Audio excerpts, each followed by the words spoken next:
పింఛం విప్పిన నెమలికి మల్లె తొలకరి జల్లుల మేఘం మల్లె అలజడి హృదయం మాడిన కూచిపూడి రంగుల దిద్దిన బొమ్మకు మల్లె కవితలు వద్దిన పుస్తక మల్లె సంతోషంలో ముద్దుగా ఈ అమ్మాడి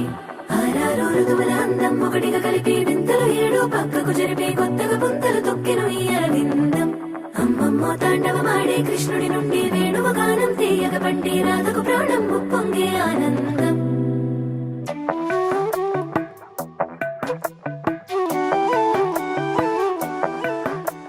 మధురము కదా ప్రతొక నడక నీతో కలిసేలా తరగని కథ మనదే కనుక మనసు మురిసినిలా ఉసురేమో నాదై